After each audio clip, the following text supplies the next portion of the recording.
students, in this lecture we will discuss about time dependent perturbation theory.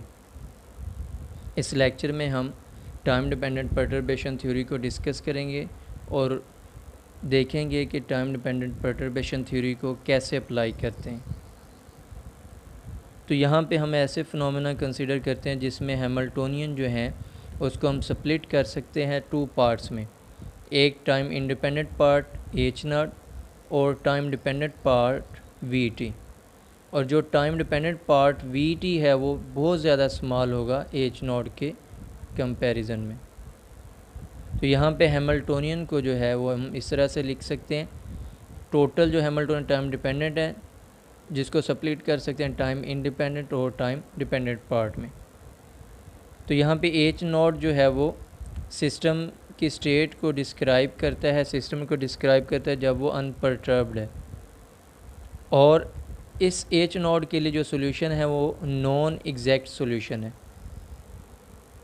और ये जो splitting है Hamiltonian की, ये जो है वहाँ पे इनकाउंटर होती है जहाँ पे सिस्टम जो है अगर लेट्स सपोज वो अनपर्टर्ब्ड है और उसके लिए जो हैमिल्टोनियन है वो टाइम इंडिपेंडेंट है एच नॉट, और उसके सोल्यूशन और उसकी आइगन वैल्यूज़ और उसकी आइगन स्टेट जो है वो नॉन है।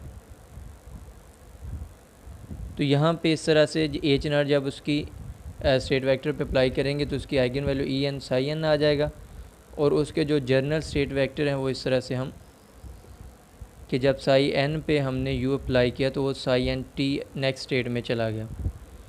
और यहाँ पे हमने क्या किया, हैमिल्टोनियन ऑपरेटर जो है वो साई एन पे अप्लाई किया तो उसकी आइगन वैल्यू ई एन आ गई। तो इसकी एनर्जी और इसके जो आइगन वैल्यूज़ हैं, आइगन स्टेट्स हैं, वो सारी नॉन है। तो अब यहाँ पे सिचुएशन ये है कि टाइम इंटरवल 0 से टॉ के लिए हम सिस्टम को एक्सटर्नल टाइम डिपेंडेंट परटर्बेशन के अंडर रखते हैं जो कि वी टी है और जो स्मॉल है एच नॉट से। तो यहाँ पे दो केसेस हैं हमारे पास, टी जो है जब 0 से लेस है और 0 से ग्रेटर है और टॉ से लेस है, तो वहाँ पे जो परटर्बेशन लग रही है सिस्टम पे वो वी टी है। और जब टी जो है वो 0 से लेस है और टॉ से ग्रेटर है तो उसमें जो है जो परटर्बेशन है वो ज़ीरो है। तो इस इंटरवल के दरमियान जो हैमिल्टोनियन का सिस्टम है उसको हम इस तरह से लिख सकते हैं, और उसकी जो श्रोडिंगर इक्वेशन ऑफ मोशन है अब ये बन जाएगी। तो एच की जगह पे अब क्या आ गया, H not plus we T. तो वी टी जो है वो क्या करेक्टराइज़ करता है, वो सिस्टम की इंटरेक्शन को करेक्टराइज़ करता है with external source of perturbation. वो इंटरेक्शन बता रहा है कि सिस्टम की एक्सटर्नल परटर्बेशन से किस तरह इंटरेक्शन हो रही है। तो वी टी किस तरह सिस्टम को इफ़ेक्ट करता है, जब सिस्टम जो है इंटरेक्ट करता है वी टी से तो सिस्टम या तो ऑब्जॉर्ब करता है या मिट करता है एनर्जी को, और इस प्रोसेस की वजह से सिस्टम फिर क्या होता है, ट्रांजिशन करता है एक अनपर्टर्ब्ड आइगन स्टेट से दूसरी अनपर्टर्ब्ड आइगन स्टेट में।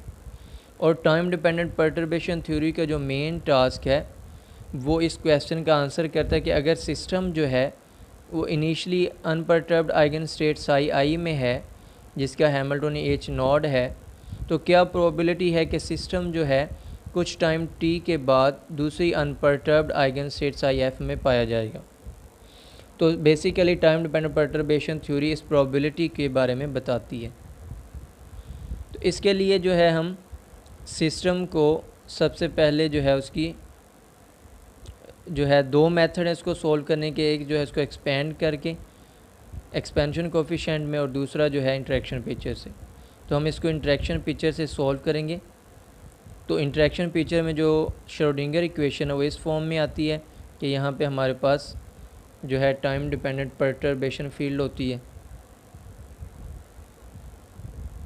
तो यहाँ पे साई टी जो है श्रोडिंगर के स्टेट वेक्टर पे अगर यू डैगर अप्लाई करें वो तो साई टी आई में आ जाता है, और वी आई जो हाइजेनबर्ग का जो इंटरेक्शन पिक्चर का जो हमारे पास ऑपरेटर वो इसके इक्वल होता है, और साई टी आई पे अगर हम यू अप्लाई करें तो वो साई टी नेक्स्ट स्टेट में चला जाता है। तो यहाँ पे हमारे पास साई टी आई है, वो कैसे आया, हमने श्रोडिंगर वाले स्टेट वेक्टर पे यू डैगर अप्लाई किया है। फिर साई टी जो है वो हमारे पास इसके इक्वल है, तो यहाँ पे साई टी की वैल्यू हमने ये पुट कर दी, और साई टी आई जो है यहाँ पे ये श्रोडिंगर पिक्चर का है। अगर हमने इसको हाइजेनबर्ग पिक्चर से हासिल करना है तो हम हाइजेनबर्ग पिक्चर के स्टेट वेक्टर के साथ यू अप्लाई कर देंगे, तो हम किस में आ जाते हैं, श्रोडिंगर पिक्चर में। तो हम साई टी आई जो श्रोडिंगर वाली पिक्चर है उसको अगर इंटरेक्शन पिक्चर में लिखना हो तो साथ यू अप्लाई कर देते हैं, तो हमारे पास इस तरह से एक फॉर्म आ जाएगी। अब ये जो चीज़ है ये यू आई के इक्वल है। इंटरेक्शन पिक्चर में जो ऑपरेटर है वो किसके इक्वल होता है, U dagger you into you, या हमारे पास अगर ए ऑपरेटर है ए आई किसके इक्वल होगा, यू डैगर ए और यू। इसी तरह ये भी है यू डैगर और U T to T I और यू, तो ये यू आई के इक्वल होगा, तो इसको हमने यू आई लिख दिया इस चीज़ को, और ये एज इट आ गया और ये वाला भी एज इट आ। तो इस तरह से हमने इंटरेक्शन पिक्चर के लिए इसको सोल्व कर लिया। वो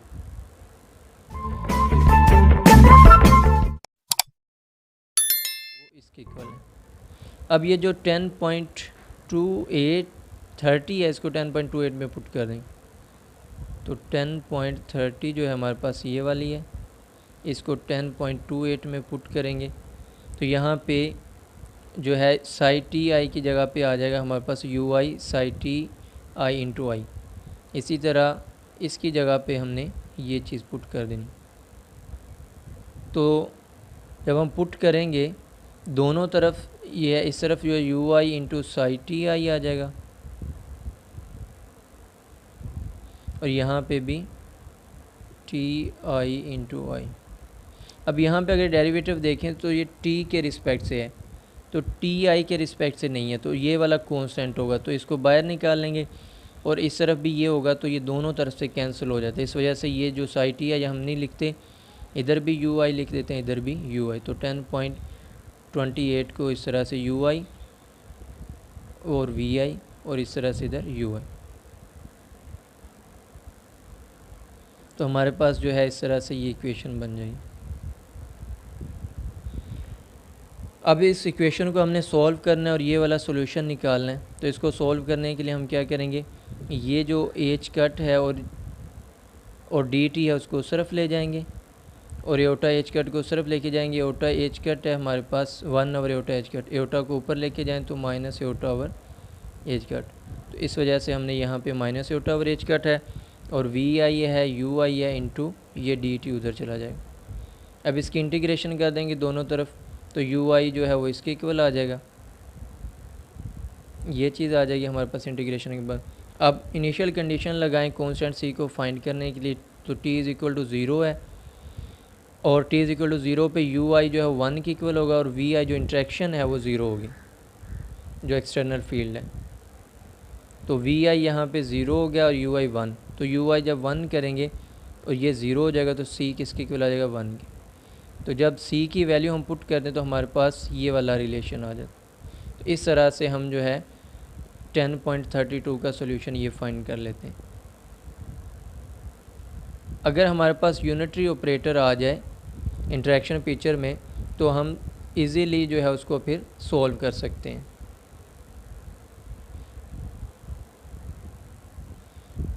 अब यहाँ पे जो टाइम डिपेंडेंट परटर्बेशन थ्योरी है वो अप्रोक्सीमेट सॉल्यूशन देगी इस इंटीग्रल इक्वेशन का, और वी आई टी जो है वो स्मॉल है और उसके बाद उसको थोड़ा हम इंक्रीज़ कर रहे हैं।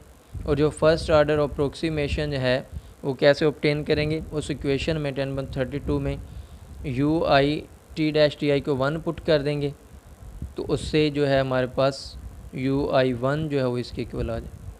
तो हमने यहाँ पे इस चीज़ को जो है 1 के इक्वल पुट कर दिया, तो इधर V I D T dash बचेगा और यू आई ये 1 बन गया। तो ये फर्स्ट ऑर्डर अप्रोक्सीमेशन है। तो फर्स्ट ऑर्डर अप्रोक्सीमेशन जो है इस तरह से हमारे पास आ गई, यू आई यहाँ पे 1 के इक्वल आ गई और यू आई टी आई 1 जो है ये उसमें पुट कर देंगे यू आई टी में, तो हमारे पास इस तरह से 3 जो है वो टर्म्स आ जाएंगी। तो यहाँ पे हम जो है जब पुट करेंगे यू आई 1 को बल्कि यहाँ पे हम पुट करेंगे इंटीग्रेशन वाली UI1 को। तो एक दफ़ा जो है यहाँ पे UI1 जब हम पुट करेंगे तो किसके इक्वल आएगा, हमारे पास पहले आएगा minus iota over H cut, पहले 1 आ रहा है, और इंटीग्रेशन VI, और UI1 जब पुट करेंगे UI1 का पहले क्या आएगा, 1 आएगा dt डैश, और इसको हम T1 कह देते हैं, dt1 डैश। और सेकंड वाला जो हमारे पास माइनस योटा का योटा एच कट है, योटा ओवर एच कट इधर भी है उधर भी होगा, स्क्वायर हो जाएगा VI T2 D2 dt2 dash. तो इस तरह से हमारे पास जो है वहाँ पे 3 टर्म्स आ जाए, स्क्वायर वाली और विदाउट स्क्वायर और 1। इसी तरह जब इसको हम पुट करते जाएंगे एट दी एंड हमारे पास जो इस तरह की एक सीरीज़ आ जाएगी। तो इस सीरीज़ को हम डायसन सीरीज़ कहते हैं, और इस सीरीज़ को हम यूज़ करके स्टेट वेक्टर को किसी भी ऑर्डर तक कैलकुलेट कर सकते हैं परटर्बेशन के लिए। तो इस तरह हम जो है परटर्बेशन थ्योरी से यूनिटरी ऑपरेटर का सोल्यूशन निकालते हैं, फिर उसको सोल्व करते हैं। तो आज हमने ये डिस्कस करना था, नेक्स्ट हम इंशाल्लाह अगले लेक्चर में करेंगे। ओके जी, अल्लाह हाफिज़।